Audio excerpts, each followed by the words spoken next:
έχει αναλυθεί πάρα πολύ μέχρι στιγμής στο κομμάτι της καταστολής και της αστυνομίας. Γι' αυτό εγώ θα ήθελα να φέρω στο τραπέζι μια άλλη σκοπιά.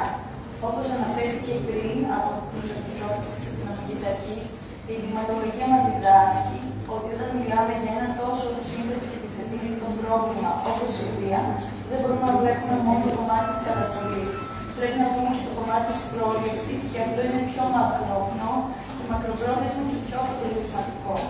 Τι σημαίνει πρόληψη στη βία? Σημαίνει παιδεία από την οικογένεια μέχρι το σχολείο. Εγώ μέχρι όλη την κοινωνία. Δεν πιστεύω ότι σκληροδοτείται η βία πραγματικότητα. Το βλέπουν από τους γονείς τους, το βλέπουν από τους συγγενείς τους, το βλέπουν από την κοινωνία, από τις παραδοχές που ρίχνουμε και που όλοι είμαστε παρόντες και ποιος θα το δοκιμάσει.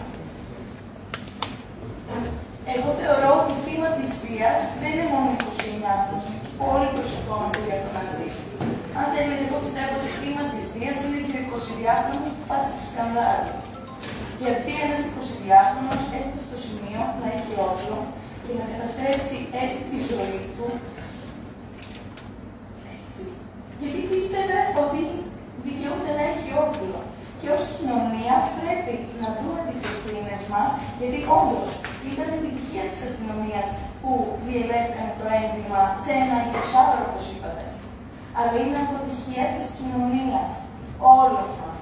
Όχι μόνο πολιτικών, αλλά και απλών πολιτών, που είμαστε σε γάμους και ακούμε τις μπαλωτιές και δεν φεύγουμε όλοι μαζί.